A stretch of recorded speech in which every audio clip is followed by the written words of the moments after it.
Hi, I'm Ethan Christian, and this is my TensorFlow unit project. And today I'm going to be showing you guys my image classification code. So to start off with, I imported the TensorFlow package, which is actually the most important part of TensorFlow, or part of machine learning, because it produces all the algorithms that actually train the model, and it does all the math parts to it. And without it, you'd have to code a lot of calculus and algorithms. So other than that, I had matplotlib, which allows me to open up images, and because the data set I'm using is mostly images, it really helped me. And NumPy is a math package again, but it actually helps to create arrays of lists, which is good for machine learning. So first, I created the labels and images of my training and test sets from a data set that I got offline, which is basically a data set of, if you look down at class names, the list class names, it's a data set of airplanes, automobiles, birds, cats, deers, dogs, frogs, horses, ships, and trucks. And to normalize all the images, because the values of the images that I'll be passing to the actual model are RGB values, which are out of 255. I just divide the value by 255 to normalize it to make the range between 0 and 1, and that just makes the process easier and faster.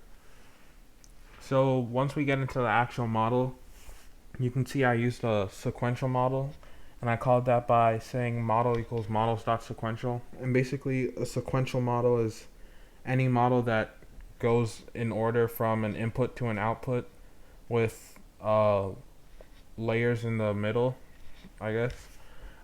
So first of all, I made my input layer, which was used using a convolutional 2D model, which is basically the best model to use for images because of the algorithm, which is a lot of math.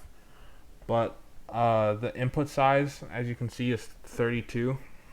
It inputs 32 things, and the input shape is also 32.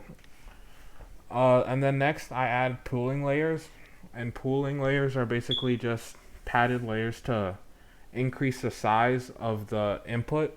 So from the input layer to the second layer, the input is bigger, so that's why it's 64 in the second layer. So basically, now we have a layer of 64 neurons, and then I do that again, but this time, because it's already at 64 from the original, it stays at 64. And so basically after the third call of convolutional 2D, the model's basically done. So I flatten the neuron, which basically means I condense it to a smaller shape to one output so I can look at the data easier. And then I condense it into 10 different variables and those 10 variables are the indexes of class names, if that makes sense. And I also use an activation algorithm of ReLU, which is basically a common activation algorithm, which is, again, math. And then I call model summary, which basically it summarizes the model. I don't know how further to explain that. And then I compile it, which basically just condenses it. And I use an optimizer atom, which is also a common optimizer, which also uses an equation. Then I calculate the loss, which the loss is basically how much data is lost and how inaccurate the model is. And then I calculate the accuracy by using metric accuracy. And then history equals model.fit. That could be used to, well, it was used to create the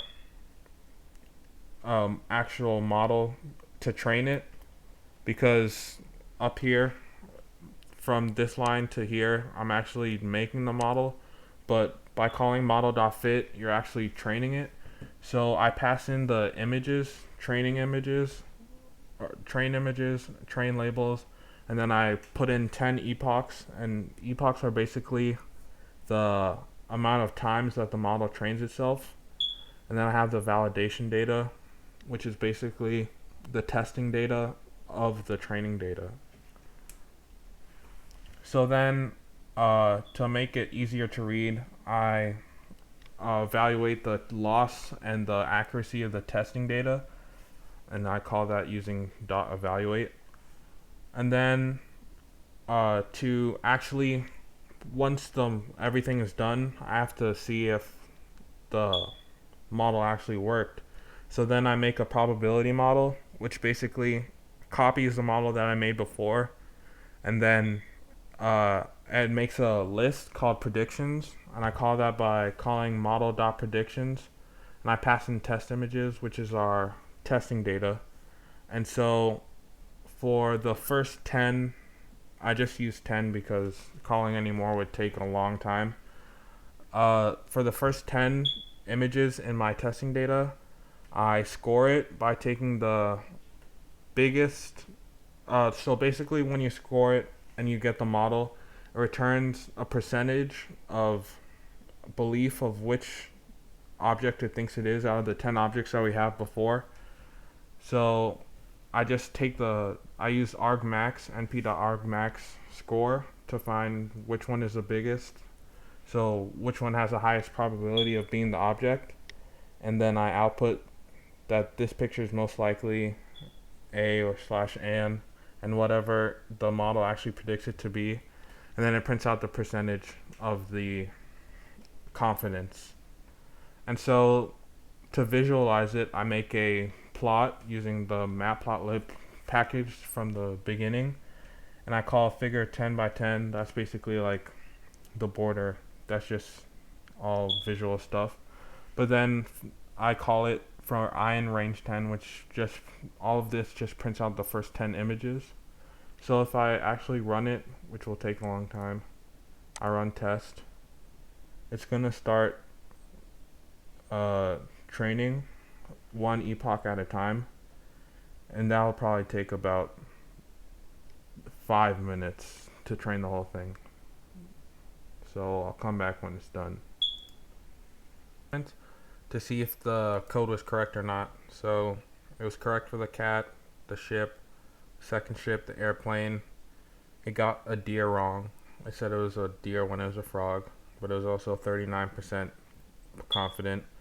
And it got the frog correct. It got the automobile correct, the frog correct. It got the cat correct, and it got the automobile correct.